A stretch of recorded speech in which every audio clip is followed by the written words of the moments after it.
والصلاة والسلام على سيد الأنبياء والمرسلين أما بعد فأعوذ بالله من الشيطان الرجيم بسم الله الرحمن الرحيم اليوم أكملت لكم دينكم وأتممت عليكم نعمتي ورضيت لكم الإسلام دينا قال النبي صلى الله عليه وسلم أنا آخر الأنبياء وأنتم آخر الأمم ومسجدی آخر مساجد الانبیاء صدق اللہ العظیم وصدق رسولہ النبی الکریم۔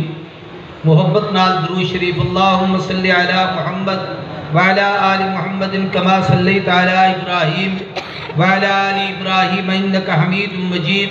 اللہم بارک علی محمد وعلی آل محمد کما بارکت علی ابراہیم وعلی آل ابراہیم انک حمید مجید۔ لائق سب تعظیم و تکریم اکابر علماء کرام، واجب الاحترام برادران اسلام، بزرگوں، دوستوں، بھائیوں اور میری گفتگو سننے والی میری پردہ نشین غیرت مند مائیں، بہنیں اور بیٹی ہیں، جامعہ خیر العلوم کا یہ سالانہ عظیم الشان اجتماع ربیع الاول کی مناسبت سے نبی کریم صلی اللہ علیہ وسلم کی مقصد ولادت کے مقدس عنوان سے معنون ہے۔ ربیع الاول کا مہینہ اسلامی مہینوں میں تیسرا مہینہ ہے۔ اس کا معنی ہے پہلی بہار، کہ اس سے پہلے خزاں کا موسم تھا، آقا آئے تو دنیا میں ایک بہار آ گئی۔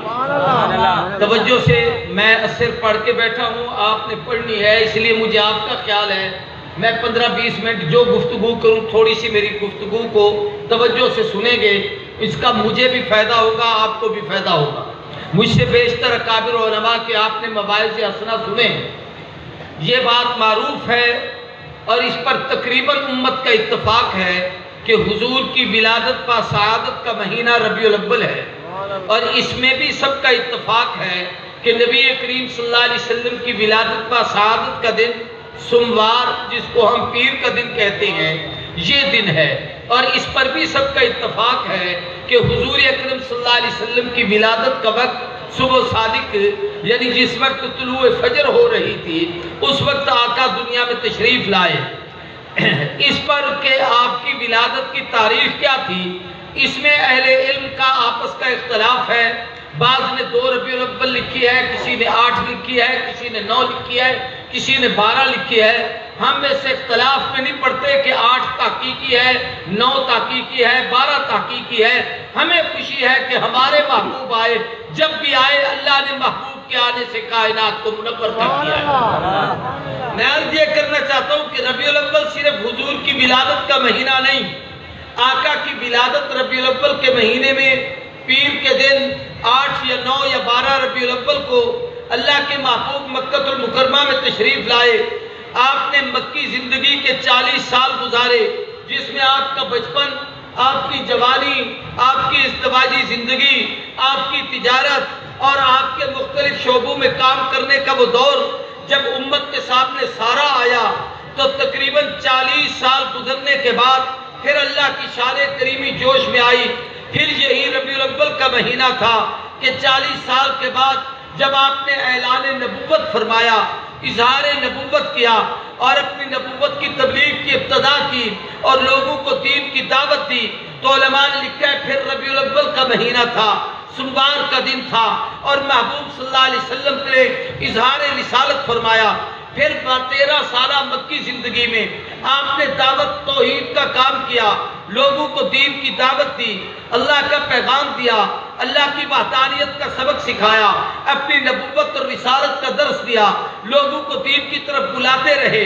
آپ کو صدمے آئے، تکلیفیں دی گئی، مسائب برداشت کیے، آپ صلی اللہ علیہ وسلم کو ساحر، مجنون، دیوانہ، پتہ نہیں کیا کیا کچھ کہا گیا۔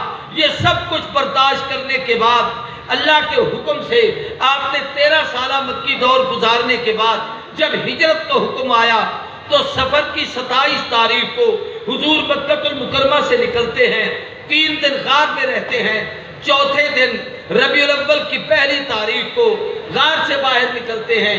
علماء نے لکھا ہے حضور نے نکلتے ہوئے 2 دعائیں، ایک قرآن مجید نے نقل کی ہے کہ دعا مانگی رب ادخلنی مدخل صدق واخرجنی مخرج صدق، اے اللہ مجھے صدق کے ساتھ لے جا، صدق کے ساتھ واپس لا۔ پہلے ادخلنی ہے پھر اخرجنی ہے، حالانکہ نکلے پہلے ہیں آئے بعد کے ہیں۔ اشارہ اس طرف تھا کہ محبوب آپ کی نبوت، آپ کی رسالت، آپ کی ختم نبوت اتنی مستحکم اور یقینی ہے کہ آج آپ جا رہے ہیں دین کی دعوت کے حوالے سے، پھر آپ فاتح بن کے آئیں گے، یہی مکہ آپ کا مرکز ہوگا، یہی بلد امین آپ کے قدموں میں ہوگا، یہی کعبہ آپ کی ہدایت کا گہوارہ امت کے لیے دعوت کا مرکز بنے گا۔ تو حضور کو آنے کا یقین پہلے تھا۔ دونوں جگہ پر لفظ صدق ہے، ادخلنی مدخل صدقہ، اخرجنی مخرج صدقہ، صدق کے ساتھ لے جا، صدق کے ساتھ لے آ۔ جب گئے ہیں تو ایک آدمی تھا جس کا نام ابو بکر صدیق ہے، جس کو قرآن نے صدق کہا ہے۔ جب آئے ہیں تو 10,000 قدسیوں کا لشکر تھا، جن کے تاج پر سر اوپر وہ صداقت کا تاج جو اللہ نے قرآن کی ساحت پہ ڈال کے بھیجا وہ تھے۔ اشارہ اس طرف تھا کہ اکیلا صدیق ان 10,000 قدسیوں پہ ایسے حاوی ہے جیسے اس رات حضور کے ساتھ یہ اکیلا چلا تھا۔ آج 10,000 آئے ہیں، یہ ایک پلڑے میں رکھا جائے تو صدیق کا وزن ان سے بھی زیادہ۔ توجہ کریں گے، میں بلا بات توجہ سے میری بات کو سماعت فرمائیں۔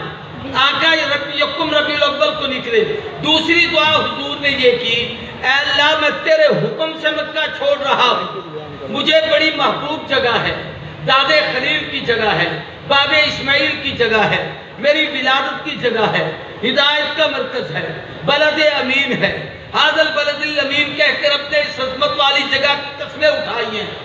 لیکن اللہ جب تیرا حکم ہے کہ جا تو اب میں جا رہا ہوں، مجھے وہاں لے جا جو تجھے زیادہ پسند ہے۔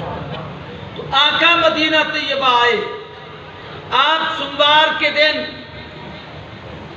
یکم ربیع الاول آپ غار سے باہر نکلے، ٹھیک 8 دن سفر کر کے 8 ربیع الاول یا 9 ربیع الاول کو حضور قباء کے مقام پر پہنچے ہیں۔ وہاں کچھ دن انتظار فرمایا، حضرت علی تشریف لائے، پھر آپ حضرت علی کو سمیت مدینہ طیبہ میں داخل ہوئے۔ تو میں بتانا یہ چاہتا ہوں، ولادت بھی ربیع الاول میں، اعلان رسالت بھی ربیع الاول میں، حاقہ کی ہجرت بھی ربیع الاول میں۔ کس مہینے میں؟ زور سے بولو، اونچی بات سے کہو، کون سے مہینے میں؟ اب مکی زندگی کے 13 سال، مدنی زندگی کے 10 سال، اعلان نبوت کے 23 سال، ولادت کا وصال کے 63 سالہ مکمل زندگی آپ نے گزاری۔ اس میں دین کی دعوت بھی دی، تبلیغ بھی کی، تعلیم بھی دی، جہاد بھی کیا، کفر کا مقابلہ بھی کیا، عقائد بھی سمجھائے، اعمال بھی سمجھائے، اصلاح بھی فرمائی، معاشرے کی، معیشت کی، سیاست کی، اقتصادیات، معاملات، عبادات، سب کچھ سمجھانے کے بعد جب دین مکمل ہو گیا، اللہ نے معیدہ اور پیغام سنا دیا، اليوم اکملت لکم دینکم واتممت علیکم نعمتی ورضیت لکم الاسلام دینا۔ محبوب آج کے دن آپ کا دین کامل ہو چکا ہے، ہم نے اس دین کو مکمل کر دیا ہے۔ اب یہ مکمل دین امت کے سپرد کر کے محبوب جب فنا کے جہان سے بقا کی طرف، خلق سے خالق کی طرف، بدوم سے رب کی طرف، فنا کے عالم سے بقا کی طرف، اس جہان سے اس جہان کی طرف، بلکہ دنیا کی زندگی سے آخرت برزخ اور قبر کی زندگی کی طرف آپ جب تشریف لے گئے ہیں تو وہ بھی ربیع الاول کا مہینہ تھا، سوموار کا دن تھا، ربیع الاول کی 12 تاریخ تھی۔ میں سمجھانا یہ چاہتا ہوں، ولادت بھی ربیع الاول میں، اعلان رسالت بھی ربیع الاول میں، ہجرت بھی ربیع الاول میں، دنیا سے حضور کی جدائی اور رحلت بھی ربیع الاول میں۔ کون سے مہینے میں؟ زور سے بولیں، اونچی بات سے کہیں، کتنی چیزیں بتائیں ہیں؟ زور سے کہو اور کہہ دو۔ 4 کو جو مانتے ہیں وہ تو 4 کہہ دو۔ کتنی؟ اب میری ایک بات آپ سے ہے، آپ اس ربیع الاول میں دیانتداری سے بتائیں 4 چیزیں مناتے ہیں یا تذکرے ایک کا کرتے ہیں یا چار کے کرتے ہیں؟ قوم کا مزاج کیا ہے؟ ایک کا ذکر ہے چار کا نہیں، ایک کا تذکرہ ہے چار کا نہیں، ایک کی بات ہے چار کے نہیں. اس کو کہتے ہو، اس کو مانتے ہو جس کو کافروں نے بھی مانا، ہندو نے بھی مانا، یہودیوں نے بھی مانا، مجوسیوں نے بھی مانا، سکھوں نے بھی مانا، دشمنوں نے بھی مانا. اگر ان کو انکار ہے تو اعلان رسالت سے ہے، اگر ان کو انکار ہے تو پیغمبر کی سیرت سے ہے، اگر ان کو انکار ہے تو نبی کی رسالت کی بات کی زندگی سے ہے. اب میں ایک مختصر ایک بات عرض کرتا ہوں کہ یہ چار نام علیحدہ ہیں. ولادت پیدائش ہے، جناب اعلان نبوت اعلان رسالت ہے، آپ کی ہجرت مکے سے مدینے کا سفر ہے، رحلت دنیا سے آخرت کا سفر ہے. ان چاروں چیزوں کو اکٹھا کر کے اگر اس کا کوئی ایک نام تجویز کیا جائے اور وہ نام ایسا ہو جو ہر انسان کی زبان پر ہو، اس کا آسان ترین نام ہے جس میں ولادت بھی، رسالت بھی، ہجرت بھی، رحلت بھی، چاروں کو جمع کرے تو اس کا نام ہے سیرت. سارے کو کیا ہے؟ سیرت. اونچی آواز سے کو کیا ہے؟ سیرت. کئی لوگ اچھے اور سیانے ہوتے ہیں. ضیاء الحق مرحوم نے اپنے زمانے میں یہ سیرت کانفرنس شروع کی، اس سے پہلے نہیں ہوتی، اس نے ابتدا کی تھی. تو یہ جہاں اور جب بھی سیرت کانفرنس حکومت نے کی ہے، حکومت کسی کی ہو اس سے سروکار نہیں. لیکن یہ عجیب بات ہے کہ کبھی انہوں نے اپنی کانفرنس کا نام ہجرت کانفرنس نہیں رکھا، کبھی وصال کانفرنس نہیں رکھا، کبھی میلاد کانفرنس نہیں رکھا، کبھی بھی کسی کانفرنس کا نام اعلان نبوت کانفرنس نہیں رکھا، اس کا نام سیرت کانفرنس رکھتے ہیں. اس سے سمجھ میں آیا کہ یہ ان کو بھی سمجھ ہے کہ حضور کی ساری زندگی ربیع الاول میں سمٹی ہوئی ہے. مومن کے ذمہ یہ ہے کہ ولادت کو بھی بیان کرے، رسالت کو بھی بیان کرے، ہجرت کو بھی بیان کرے، دنیا سے رحلت کو بھی بیان کرے، تاکہ نبی کی پوری زندگی سامنے آئے. ولادت کو تو کافر بھی مانا ہے، باقی زندگی کو نہیں مانتا. ہندو نے بھی مانا ہے، باقی زندگی کو نہیں مانتا. یہودی نے بھی مانا ہے، باقی زندگی کو نہیں مانتا. مسلمان وہ ہے جو ولادت کو بھی مانتا ہے، رسالت کو بھی مانتا ہے، ہجرت کو بھی مانتا ہے، رحلت کو بھی مانتا ہے. چاروں کو اکٹھا کرو تو نبی کی پوری سیرت کو مانتا ہے. کہہ دو حضور کی پوری، صرف 5 منٹ باقی، کہہ دو حضور کی پوری. اب 5 منٹ کے لیے اٹھے گا کوئی، سارے بیٹھ لو. جو آیت میں نے پڑھی ہے اس میں ایک مسئلہ سمجھایا گیا ہے کہ اکملت لکم دینکم، آج تمہارا دین تم پر مکمل. پوری توجہ، دین کس کا ہے؟ سارے کہو ان کی بات سے، ان الدین عند اللہ الاسلام، رب کا دین ہے. جب اللہ کے پاس تھا تو اللہ کا تھا، جب اللہ نے نبی کو دے دیا اب حضور نے فرمایا لکم دینکم ولی دین، میرے لیے میرا دین، تمہارے لیے تمہارا دین. اب وہ دین نبی کے پاس آ گیا. پیغمبر نے وہی دین جیسے رب نے دیا ویسے کا ویسے مکمل جب جماعت صحابہ کو دے دیا، اور اس میں رائے دانہ برابر بھی کوئی چیز اپنے پاس نہیں رکھی، سب کا سب خدا کا حکم پورا کر کے دے دیا، تو رب نے کہا اکملت لکم دینکم. نبی کے یاروں کو کہا کہ محمد کے یاروں مبارک ہو، محمد نے اپنا پورا دین تمہیں دے دیا.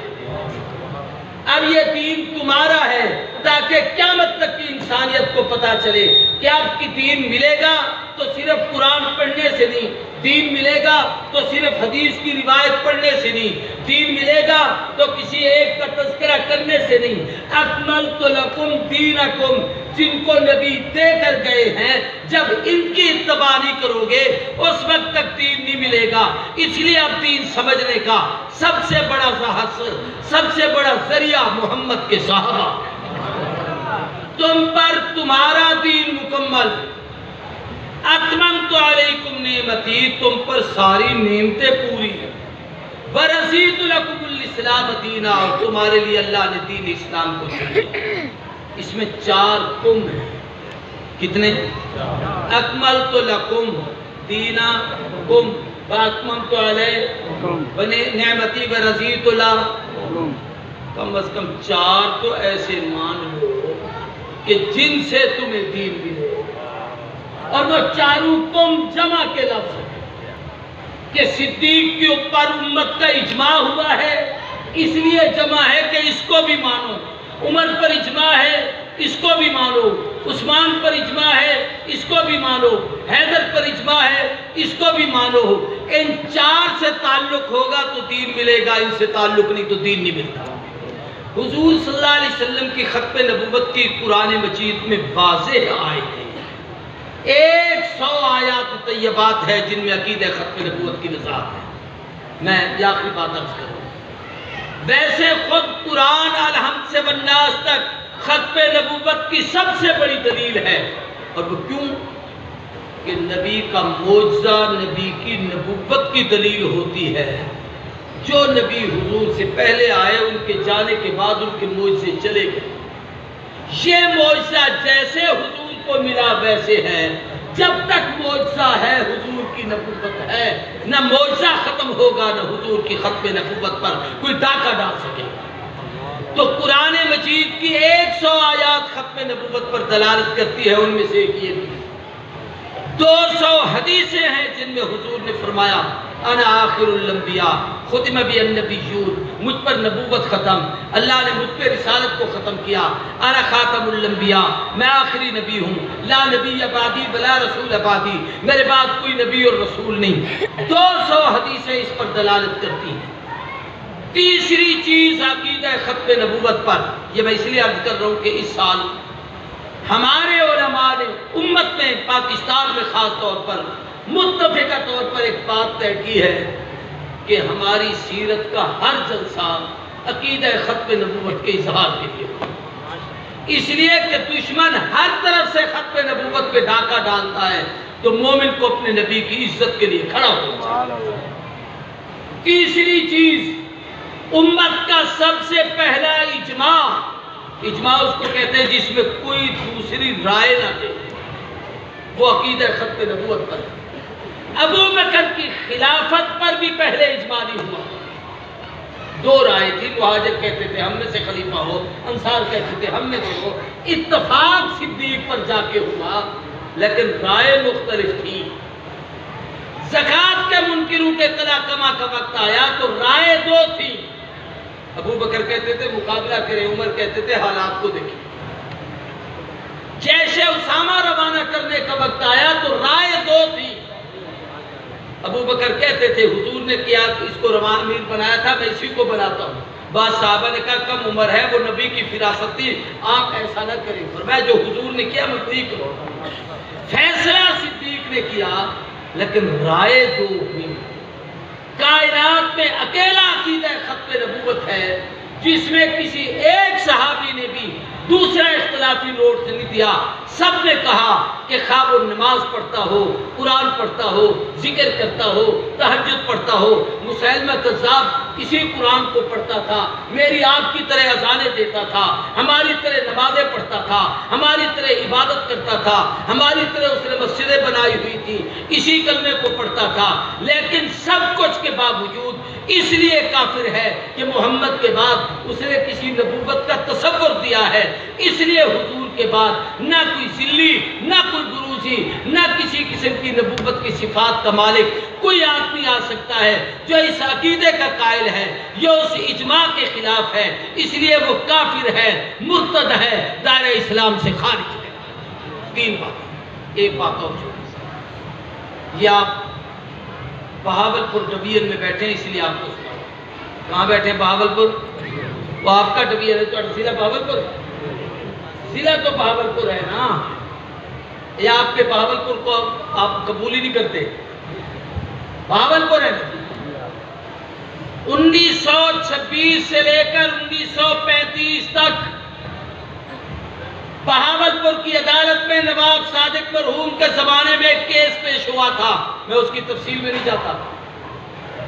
اس کے لیے جید علماء اور اپنے زمانے کے چوٹی کے نام پر مشائخ جمع ہوئے تھے اس مقدمے کو لڑنے کے لیے، حتیٰ کہ مولانا غلام محمد گھوٹوی جو اس وقت شیخ الجامع تھے، انہوں نے دارالعلوم دیوبند سے انور شاہ کشمیری کو منگوایا، شیخ الاسلام شبیر احمد عثمانی اس میں آئے، حضرت مولانا مفتی محمد شفیع علامہ چشتی تقی عثمانی کے والد بزرگوار یہ اس مقدمے میں تشریف لائے، مولانا محمد انوری فیصل آبادی جن کا نام پرانا لائل پوری تھا وہ اس مقدمے میں تشریف لائے، مولانا مرتضیٰ حسن شاہ جہان پوری وہ اس مقدمے میں تشریف لائے، ابو الوفا شاہ جہان پوری وہ اس مقدمے میں تشریف لائے، اور بڑے بڑے سید علماء آئے۔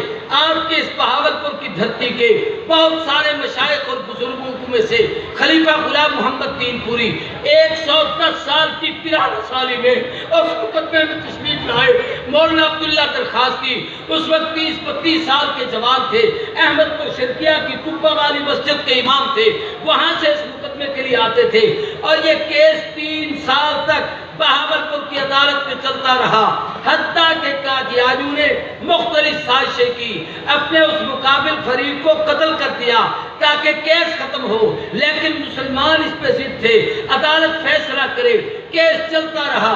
نواب صادق رات کو اکبر خان جج کے پاس کھڑے ہو کے یوں ہاتھ جوڑ کے کہتے تھے، توجہ سے سننا، نواب اکبر خان جج، مولوی میں نہیں، کیس علماء لڑ رہے ہیں، بات نبی کی عزت کی ہے، خدا کے لیے فیصلہ وہ کرنا کہ قیامت کے دن رسول اللہ کے سامنے شرمندہ نہ۔ نواب کہتا تھا ہاتھ جوڑ کے، حالانکہ نواب اس زمانے میں یہ برطانیہ گیا، یہ آپ کا وکٹوریا ہسپتال 1905 میں بن چکا تھا، ملکہ وکٹوریا نے کہا آپ کے بہاولپور میں کیس ہے ہمارے خلاف، لیکن اس ملکہ نے کہا وہ ہمارے ہیں، ہمارے خلاف کیس ہے، اس کیس کو ختم کرو۔ نواب صاحب ساری رات سوچتے رہے کہ ملکہ کو کیا جواب ہے۔ اگلے دن اس نے پھر پوچھا کیا سوچا، تو جو جملہ نواب نے کہا مولانا جالندھری کہتے تھے کہ قیامت کے دن نجات کے لیے یہی جملے کہا۔ اس نے کہا بی بی تیرے میرے تعلق معاملات میں ہیں، اعتقادات میں نہیں، عقیدہ میرا قرآن و سنت کے مطابق ہے، کیس عدالت میں ہے، جو فیصلہ عدالت کرے گی وہ تمہیں بھی قبول کرنا پڑے گا، ہمیں بھی قبول کرنا پڑے گا۔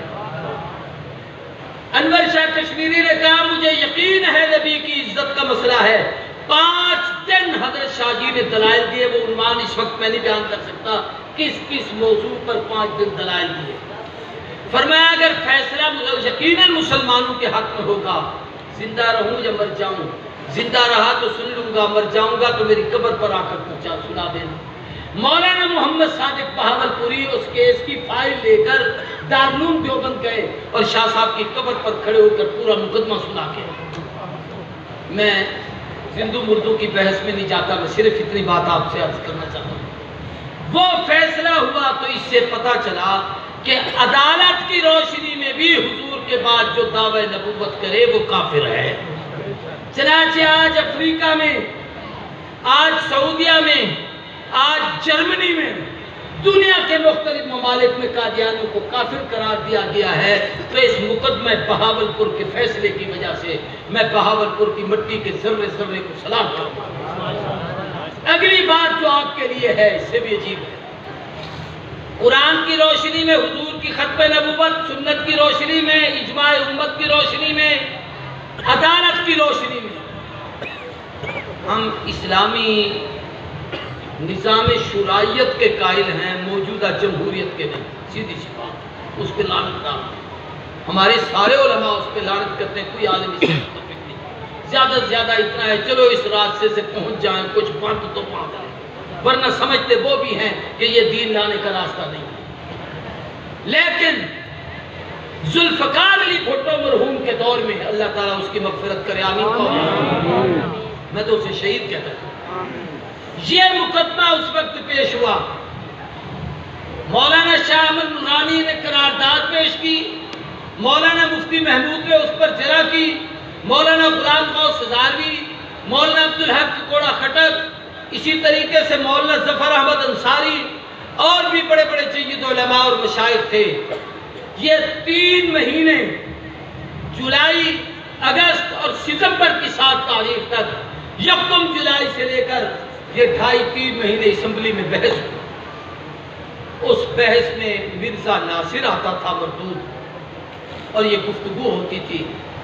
القصہ مختصر یہ کہ جب وہ فیصلہ ہونے لگا، 130 قومی اسمبلی کے ممبران تھے، ایک اقلیتی غیر مسلم کافر ممبر نے بھی یہ نوٹس نہیں لکھا کہ میں تو ان کو کافر نہیں کہتا۔ ان کافروں نے بھی کہا کہ جو عقیدہ مسلمانوں کا ان کے متعلق ہے وہی عقیدہ ہمارا ان کے متعلق ہے۔ اس پر آپ کو ایک بات اور عجیب سناتا ہوں۔ ذوالفقار علی بھٹو سے دستخط مولانا ہزار بھی لکھا ہے تو اس کے ہاتھ کانپ رہے تھے، اور بھٹو مرحوم نے جملہ کہا تھا، حضرت میں دستخط بھی کر رہا ہوں اور یہ مجھے یقین ہے کہ اس کے معاوضے میں مجھے پھانسی چڑھایا جائے گا، لیکن یہ بھی یقین ہے کہ میرے پلے میں عمل کچھ نہیں۔ قیامت کے دن اس کیس کی وجہ سے حضور کی شفاعت کے صدقے مجھے جنت خدا دے گا، اللہ اس کے درجے بلند کرے۔ مولانا مفتی محمود کو جب یہ عبارت لکھی گئی تو آج کل بھی آپ کے حلف ناموں میں لکھی ہوئی ہے کہ حضور کے بعد جو خطاب نبوت کرے وہ کافر اور مرتد ہے، دائرہ اسلام سے خارج ہے۔ اس میں آگے مفسر نے کہا آگے لکھو خصوصاً غلام محمد قادیانی اور اس کے ماننے والے لاہوری یا قادیانی مرزائی جتنے ہیں یہ سارے کافر ہیں۔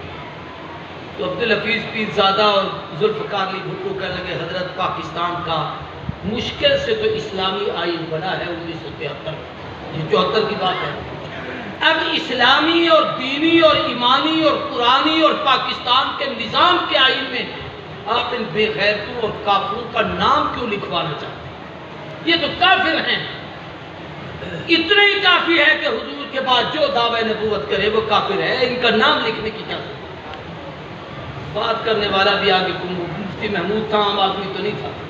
مفتی صاحب نے فرمایا کہ اگر ابلیس کے نام کی وجہ سے قرآن کی عظمت پہ فرق نہیں پڑا، فرعون کے نام کی وجہ سے قرآن کے تقدس میں فرق نہیں آیا، شراب کے نام کی وجہ سے قرآن کی حرمت پہ فرق نہیں آیا، جوئے کے نام کی وجہ سے قرآن کی حرمت پہ فرق نہیں آیا، خنزیر کے نام کی وجہ سے قرآن کے تقدس میں فرق نہیں آیا، بلکہ قرآن میں ان کے تذکرے آنے سے ان کی حقیقتیں واضح ہوئی ہیں، تو اس کا نام لکھنے سے بھی آئین میں فرق نہیں آتا، بلکہ اس مقدس آئین میں اس کے اس تذکرے سے ان کا کفر دنیا پر آشکارا ہو جائے گا۔ ان 5 وجوہ کی بنیاد پر یہ کافر ہیں، اس لیے یہ جہاں سر اٹھائیں۔ اب ایک بات ارباب اقتدار سے، قانون بنتا ہے عمل کے لیے، افسوس کی بات ہے کہ یہ قانون بنے آج آدھی صدی بیت رہی، لیکن اس پر عمل نہیں۔ قادیانیوں کو تحفظ دیا جاتا ہے، اعلیٰ منصب دیے جاتے ہیں، یہ ملک کی بھی غدار ہیں، آئین کے بھی غدار ہیں، قرآن کے بھی غدار ہیں، اسلام و ایمان کے بھی غدار ہیں۔ جو غدار کی سزا ہے وہی ان کو سزا ملنی چاہیے، ملنی چاہیے، نہیں چاہیے۔ عشاء کے بعد کے اجتماع میں سب ہوں گے بھائی انشاءاللہ۔ اللہ ہم سب کی حاضری کو قبول کرے۔ 2 باتیں ختم نبوت کی، ایک میں نے میلاد کی کر دیا ہے بھئی، یہ میری وہاں سے کتاب بھی ملے گی اور حضور کی سیرت پر کیلنڈر بھی، اور یہ خط ہے جو جنات کے نام ہے، یہ وہاں سے لے لینا۔ وآخر دعوانا الحمدللہ رب العالمین والصلاة والسلام علی سید الانبیاء والمرسلین۔ اے اللہ سارے اجتماع کو قبول کر، رات کے اجتماع کو قبول کر، دن کے اجتماع کو قبول کر، آج رات والے کو قبول فرما، کل دن رات کی نشستوں کو قبول فرما، سب کا ثواب حضرت مفتی صاحب کی روح اقدس کو پہنچا۔ جو لوگ اس مدرسے کے بانیان میں شامل ہیں، جن لوگوں نے اب تک اس کی آبیاری میں کام کیا ہے، سب کی جانوں کی، مالوں کی، ایمانوں کی حفاظت فرما۔ جو دنیا سے چلے گئے ان کی قبروں کو نور سے بھر۔ اے اللہ ہمیں بخش، ہمارے ماں باپ کو بخش، ہمیں ہماری آل اولاد کی حفاظت فرما، سب کو دین اسلام کی استقامت نصیب فرما۔ اس وطن عزیز کو اسلام کا، امن کا گہوارہ بنا۔ صلی اللہ تعالی علی خیر خلقہ۔ اذان جو بھی نماز پڑھو میں پڑھی بتا۔ اذان سے پہلے 3 اعلان سماعت فرما لیں۔ 22 اکتوبر بروز جمعۃ المبارک بعد نماز عشاء غلہ منڈی خیر پور میں سیرت کانفرنس ہو رہی ہے، جس میں عبدالباسط حسان اور اساتذہ العلماء